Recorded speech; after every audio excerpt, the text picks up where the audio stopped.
Quando se trata de atores lendários, Michael J. Fox é um nome que instantaneamente desperta admiração, não apenas por seus papéis icônicos, mas também por sua força, humor e elegância diante da doença de Parkinson. Mas mesmo aos 64 anos, com um legado que fala por si só, Fox recentemente virou notícia por uma revelação surpreendente e brutalmente honesta. Há alguém que ele não quer que apareça em seu funeral. Quem poderia ser e por quê? Continue lendo, porque essa história é muito mais profunda do que você imagina. Michael Fox tem feito as pessoas rirem e se emocionarem por mais de 4 décadas. Desde o momento em que surgiu em nossas telas de televisão como Alex P. Keaton em Family Ties, havia algo especial nele. Ele não era apenas mais um rostinho bonito em Hollywood. Ele tinha timing, charme e aquela qualidade rara que fazia você sentir como se o conhecesse pessoalmente, como se ele pudesse ser seu amigo, seu irmão, ou aquele cara legal do ensino médio de quem todo mundo gostava.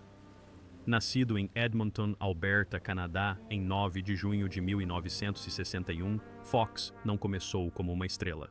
Ele era apenas um garoto de uma família militar que se mudava muito. Seu pai era militar de carreira, o que significava que a família Fox nunca ficava muito tempo no mesmo lugar. Michael cresceu em diferentes cidades canadenses, nunca criando raízes, sempre sendo o garoto novo. Talvez seja isso que o tornou tão bom em se conectar com as pessoas. Quando você é sempre o forasteiro, aprende a fazer amigos rapidamente. Ele abandonou o ensino médio aos 15 anos para seguir a carreira de ator. Pense nisso por um segundo. 15 anos de idade. E ele tinha tanta certeza do que queria fazer da vida que estava disposto a apostar tudo nisso. Seus pais achavam que ele estava louco. Naturalmente, que pai quer que seu filho adolescente abandone a escola para perseguir um sonho que quase nunca se realiza? Mas Fox se mudou para Los Angeles quase sem dinheiro no bolso, vivendo de comida caseira e otimismo. Ele estava tão quebrado que não podia comprar móveis. Dormia em um colchão no chão e usava uma lista telefônica como travesseiro. Aceitava pequenos papéis, participações especiais, qualquer coisa que aparecesse. Durante anos, ele se virou como pôde, indo a testes, sendo rejeitado, indo a mais testes. Então veio Family Ties em 1982 e tudo mudou da noite para o dia. Family Ties tornou Michael Fox um nome conhecido em todos os lares, mas foi De Volta para o Futuro que o imortalizou. Aqui vai uma curiosidade. Ele quase não conseguiu o papel. Os produtores inicialmente escalaram Eric Stoltz como Marty McFly e filmaram por várias semanas antes de decidirem que não estava funcionando. Demitiram Stoltz e ligaram para Fox, que estava filmando Family Ties simultaneamente. A agenda de Fox ficou insana. Ele gravava Family Ties durante o dia e depois corria para o set De Volta para o Futuro para filmar a noite toda. Dormia talvez 2 ou 3 horas por noite, movido à adrenalina, juventude e à pura empolgação de estar em algo que ele sabia que seria especial. Quando De Volta para o Futuro estreou em 1985, tornou-se o filme de maior bilheteria do ano. De repente, Michael Fox não era apenas uma estrela de TV, era uma estrela de cinema. Uma estrela de cinema de verdade. O tipo de ator que conseguia garantir o sucesso de um filme só com o nome. Ele estava em todo lugar. Capas de revistas, programas de entrevistas, cerimônias de premiação. Namorou a atriz Nancy McCone, segundo consta. Era jovem, bonito, bem-sucedido e aparentemente imparável. Isso foi em meados da década de 1980. E se você fosse um adolescente, provavelmente tinha um pôster do Michael Fox na parede do seu quarto. O filme Teen Wolf estreou no mesmo verão que De Volta para o Futuro, o que significava que Fox tinha 2 filmes de sucesso nos cinemas ao mesmo tempo. Ele seguiu com O Segredo do Meu Sucesso, Light of Day e Bright Lights, Big City. Nem todos os seus filmes foram grandes sucessos, mas Fox estava em uma ótima fase e Hollywood não se cansava dele. As sequências de Volta para o Futuro, em 1989 e 1990, consolidaram seu status. A essa altura, Fox já havia provado que podia fazer comédia, drama, romance, ficção científica, praticamente qualquer coisa. Ele era versátil, confiável e o público o adorava. Os estúdios o adoravam, os diretores adoravam trabalhar com ele. Ele tinha tudo. Mas a vida é assim, ela não se importa com os seus planos. Não importa se você é rico, famoso ou amado por milhões. Coisas ruins podem acontecer com qualquer pessoa, a qualquer momento. Em 1991, Michael Fox tinha 29 anos. Ele era casado com Tracy Pollan, que conheceu no set de Family Ties, e com quem se casou em 1988. Eles acabavam de ter seu primeiro filho, um menino chamado Sam. A carreira de Fox estava em ascensão, o futuro parecia promissor. Então ele notou algo estranho, seu dedo mindinho esquerdo estava tremendo, um tremor pequeno, quase imperceptível. Ele imaginou que fosse estresse ou exaustão. Afinal, ele trabalhava sem parar. Mas as contrações involuntárias não passaram. Pelo contrário, pioraram. Suas mãos começaram a tremer. Ele tinha dificuldade em controlá-las. Então, foi ao médico, esperando ouvir que não era nada sério, talvez apenas excesso de trabalho ou um nervo comprimido. Em vez disso, após uma série de exames, o médico o examinou e disse: "Você tem doença de Parkinson." Parkinson? Uma doença de idosos? Algo que acontecia com seus avós, não com estrelas de cinema de 29 anos no auge de suas carreiras. Fox não acreditou a princípio. Ele buscou segundas, terceiras e quartas opiniões, mas todos os médicos disseram a mesma coisa. Ele tinha Parkinson de início precoce, uma forma rara que acomete pessoas com menos de 50 anos. Era progressiva, incurável e gradualmente o privaria da capacidade de controlar seus movimentos. O diagnóstico mergulhou Fox em uma espiral descendente. Ele começou a beber muito, tentando se automedicar, tentando anestesiar o medo, a raiva e a tristeza pela vida que imaginava ter. Ele poderia ter guardado o segredo para sempre, poderia ter sofrido em silêncio, mas o estresse de esconder a situação o estava consumindo. Durante 7 anos, Fox não contou a ninguém fora de sua família imediata sobre o diagnóstico. Ele continuou trabalhando, estrelando filmes e programas de TV, enquanto escondia os tremores que se tornavam cada vez mais difíceis de controlar. Ele desenvolveu truques para disfarçar os sintomas. Se sua mão tremia, ele a colocava no bolso ou segurava algo com força. Ele controlava cuidadosamente a medicação para que, durante as filmagens, os tremores fossem mínimos. Ele adaptava seu estilo de atuação, incorporando movimentos que disfarçavam os tremores. De certa forma, foi a atuação de sua vida, fingindo estar saudável enquanto se desmoronava por dentro. Ele estrelou a série de TV Spin City a partir de 1996, interpretando Mike Flitty, um vice-prefeito de Nova York de fala rápida. O papel exigia que ele fosse enérgico, físico e ágil. Era exaustivo, e o Parkinson estava ficando cada vez mais difícil de esconder. Às vezes, entre as filmagens, seus colegas de elenco notavam os tremores. Mas Fox minimizava a situação, fazia uma piada, mudava de assunto. O consumo de álcool piorou. Fox foi honesto sobre isso em entrevistas e em seus livros. Ele usava álcool para acalmar os tremores, para aliviar a tensão, para lidar com a consciência de que seu corpo o estava traindo. Ele era funcional, nunca faltava ao trabalho, nunca aparecia bêbado, mas estava se autodestruindo em particular. Tracy Pollan, sua esposa, permaneceu ao seu lado durante todo esse período. Eles tiveram mais 3 filhos nessa época. Fox teve as filhas gêmeas Akina e Skylar em 1995 e a filha Esme em 2001. Ele afirmou que sua família era o que o mantinha firme, o que lhe dava um motivo para lutar. Em 1998, Fox decidiu que não podia mais se esconder. Ele tornou público seu diagnóstico durante uma entrevista com Barbara Walters, e a resposta foi impressionante. As pessoas não o abandonaram, nem sentiram pena dele. Elas se uniram em torno dele. Admiraram sua coragem, sua honestidade, sua recusa em deixar a doença defini-lo. Ele se afastou de Spin City em 2000, e seus colegas de elenco lhe deram uma despedida emocionante. Charlie Sheen assumiu o papel principal e a série dedicou um episódio à despedida de Fox. Foi o fim de uma era, mas Fox não havia terminado com Hollywood. Ele fez participações especiais em séries como Scrubs, Boston Legal, Rescue Me e The Good Wife, frequentemente interpretando versões de si mesmo ou personagens que lidavam com o mal de Parkinson. Ele mostrou ao mundo que ainda podia atuar, ainda podia trazer algo especial para um papel, mesmo com os tremores, a medicação e as limitações físicas. Viver com Parkinson não é como viver com um osso quebrado que sara ou um resfriado que passa. É uma companhia constante, sempre presente, sempre exigindo atenção. Fox descreveu a doença como misteriosa e imprevisível. Alguns dias são melhores que outros. Em alguns momentos, os sintomas são administráveis e, em outros, são avassaladores. Os tremores são o sintoma mais visível, mas estão longe de ser o único. O Parkinson afeta o equilíbrio, tornando fácil tropeçar e cair. A doença afeta a fala, às vezes dificultando a compreensão. Causa rigidez muscular, tornando os movimentos lentos e difíceis. Pode afetar o sono, o humor, a memória e a cognição. Fox toma medicação para controlar os sintomas, mas a própria medicação causa problemas. A levodopa, principal medicamento usado para tratar a doença de Parkinson, pode causar discinésia, movimentos involuntários e espasmódicos que podem ser tão perturbadores quanto os tremores. É um constante exercício de equilíbrio, tentando encontrar a dose certa, o horário certo para maximizar as horas boas e minimizar as ruins. Ao longo dos anos, Fox passou por diversas cirurgias, incluindo uma cirurgia na coluna para remover um tumor que o deixou temporariamente impossibilitado de andar. Ele fraturou ossos em quedas, lidou com infecções, complicações e contratempos. A cada vez ele lutou para se recuperar. Ele também teve que abrir mão de coisas que ama. Não consegue mais tocar violão.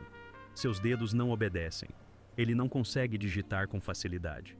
Tarefas simples que a maioria das pessoas nem pensa em fazer, como abotoar uma camisa, amarrar os sapatos, cortar a comida, exigem concentração e esforço. Mas Fox não deixou que a doença lhe tirasse tudo. Ele ainda mantém seu senso de humor. Sua mente continua tão afiada como sempre. Ele ainda tem sua família e seus amigos, e ainda tem sua missão: encontrar a cura para o Parkinson. A Fundação Michael J. Fox para a Pesquisa do Parkinson tornou-se uma das organizações mais importantes na luta contra a doença. Desde sua fundação, em 2000, financiou mais de 1,5 bilhão de dólares em pesquisas, tornando-se a maior financiadora sem fins lucrativos de pesquisas sobre Parkinson no mundo. Fox dedicou-se ao trabalho com a mesma intensidade que antes dedicava à atuação. Ele testemunhou perante o Congresso, defendendo o aumento do financiamento para pesquisas médicas, incluindo a controversa pesquisa com células-tronco. Tornou-se o rosto da causa do Parkinson, usando sua fama para conscientizar e arrecadar fundos. A fundação financiou estudos sobre tudo, desde as causas genéticas do Parkinson até possíveis tratamentos e melhorias na qualidade de vida das pessoas que vivem com a doença. Fox está profundamente envolvido no trabalho da organização, não apenas como uma figura decorativa, mas como alguém que entende a pesquisa, faz perguntas difíceis e luta por resultados. Ele escreveu vários livros sobre sua experiência com Parkinson, incluindo Lucky Man, uma autobiografia, Always Looking Up, The Adventures of an Incurable Optimist, A Funny Thing Happened on the Way to the Future e No Time Like the Future. Otimista reflete sobre a mortalidade. Os livros são honestos, engraçados e às vezes comoventes. Eles oferecem uma visão de como é viver com uma doença crônica, enquanto se tenta manter a esperança e o bom humor. Ao longo de sua carreira, Fox formou amizades próximas com muitas pessoas em Hollywood. Alguns desses relacionamentos duraram décadas, sobrevivendo aos altos e baixos da fama e aos desafios de sua doença. Seu colega de elenco em De Volta para o Futuro, Christopher Lloyd, tornou-se um amigo para a vida toda. Os dois se reencontraram diversas vezes ao longo dos anos para comemorações de aniversário e eventos beneficentes. Lloyd falou comoventemente sobre a coragem e a resiliência de Fox, e o carinho entre eles é evidente sempre que aparecem juntos. Fox também manteve amizade com muitos de seus colegas de elenco, incluindo Meredith Baxter e Michael Gross, que interpretaram seus pais na série. Todos eles comentaram o quanto aprenderam trabalhando com Fox e o quão profissional e talentoso ele era, mesmo sendo um ator jovem. Fox desenvolveu laços estreitos com vários membros do elenco de Spin City. Eles contaram como Fox nunca reclamou de sua condição, nunca a usou como desculpa e sempre se dedicou ao trabalho, mesmo nos dias em que claramente estava com dificuldades. Mas as amizades em Hollywood podem ser complicadas. Muitas vezes elas se baseiam na proximidade. Você é próximo quando está trabalhando junto, mas quando o trabalho termina, vocês se distanciam. Fox já passou por isso, como todos na indústria. Algumas amizades duram, outras se desfazem, e essa é a natureza do show business. Recentemente, em entrevistas para promover seu trabalho e falar sobre sua vida com Parkinson, Fox começou a falar mais abertamente sobre a morte e o que deseja para seu funeral. Isso pode parecer mórbido para algumas pessoas, mas para alguém que convive com uma doença progressiva há mais de 3 décadas, pensar no fim não é deprimente. É prático. Fox sempre teve um senso de humor ácido, do tipo que ajuda as pessoas a lidar com situações difíceis. E, fiel ao seu estilo, ele abordou o tema do próprio funeral com piadas e observações irreverentes. Segundo Fox, falando em seu estilo caracteristicamente bem-humorado, ele já pensou em quem gostaria que estivesse em seu funeral e, de forma ainda mais divertida, em quem preferiria que ficasse em casa. Ele brincou sobre certas personalidades de Hollywood, cuja presença poderia transformar uma ocasião solene em algo completamente diferente. Um nome que teria surgido nessas conversas em tom de brincadeira foi o de Johnny Depp. Fox não tem nada contra Depp pessoalmente, ele mesmo afirmou isso. Mas Fox brincou que a natureza imprevisível de Depp e sua tendência a ser, bem, Johnny Depp, poderiam transformar uma despedida calma e digna em um espetáculo. Depp é conhecido por seu comportamento excêntrico, seu senso de moda único e sua tendência a causar polêmica onde quer que vá, às vezes intencionalmente, às vezes não. Fox, imaginando seu funeral, disse em tom de brincadeira que Depp poderia aparecer vestido de Jack Sparrow ou trazer um violão e começar a tocar, ou de alguma forma transformar o evento em algo sobre si mesmo, em vez de uma despedida para Fox. Tudo dito com carinho e humor, como velhos amigos costumam brincar um com o outro. Mas também há um fundo de verdade nisso. Fox quer que seu funeral seja discreto, íntimo e sem drama. Ele não quer que se torne uma produção de Hollywood ou um circo midiático. Ele quer simplicidade. George Clooney é outro nome que Fox mencionou em tom de brincadeira. Clooney, apesar de todo o seu charme e talento, tem a tendência de ser o centro das atenções onde quer que vá. Ele é elegante, sofisticado e naturalmente carismático. Qualidades que o tornam um grande ator e uma presença marcante, mas também qualidades que podem desviar o clima de um funeral da intimidade que Fox deseja. Fox brincou dizendo que, se Clooney aparecesse em seu funeral, todas as mulheres presentes estariam olhando para Clooney em vez de pensarem em Fox. As câmeras se concentrariam em Clooney. As conversas depois seriam sobre Clooney. O funeral se tornaria o funeral ao qual George Clooney compareceu, em vez do funeral de Michael J. Fox. Novamente, tudo isso é dito em tom de brincadeira, sem nenhuma maldade real. Fox e Clooney se cruzaram muitas vezes ao longo dos anos e existe respeito mútuo entre eles. Mas o ponto que Fox quer destacar, expresso com humor, é que ele deseja que seu funeral seja um momento de reflexão silenciosa e emoção genuína, e não sobre quem compareceu ou o que estavam vestindo. Quando Fox fala seriamente sobre sua morte, deixando as piadas de lado, o que transparece é um desejo de paz e simplicidade. Ele passou toda a sua vida adulta sob os holofotes, lidando com as exigências da fama, o escrutínio da mídia e as expectativas dos fãs. Para sua despedida final, ele quer algo diferente. "Eu gostaria de simplesmente não acordar um dia", disse ele.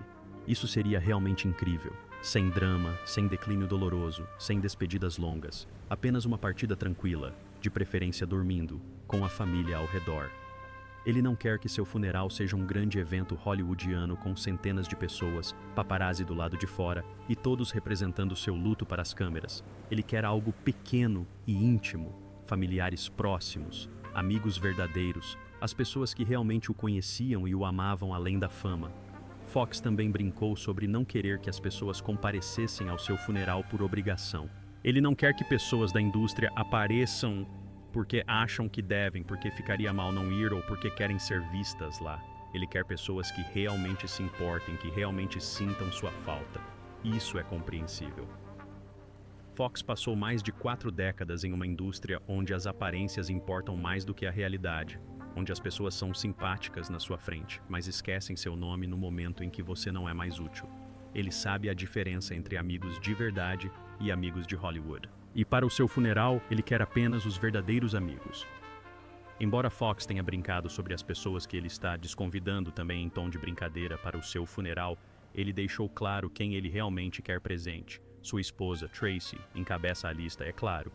Eles são casados desde 1988 e ela tem sido seu porto seguro em todos os momentos. O diagnóstico, as lutas, os momentos difíceis, as recuperações. O relacionamento deles resistiu a tempestades que teriam destruído a maioria dos casamentos, e eles saíram ainda mais fortes. Seus 4 filhos estão obviamente incluídos.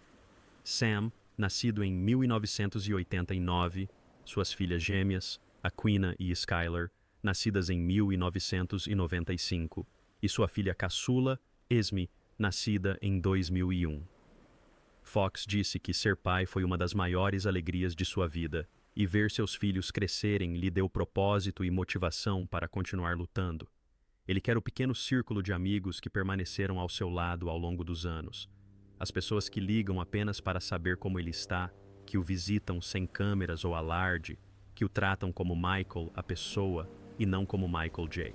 Fox, a celebridade. Ele quer as pessoas de sua fundação, aquelas que trabalharam ao seu lado na luta contra o Parkinson, que compartilham sua paixão por encontrar uma cura e ajudar outras pessoas que vivem com a doença.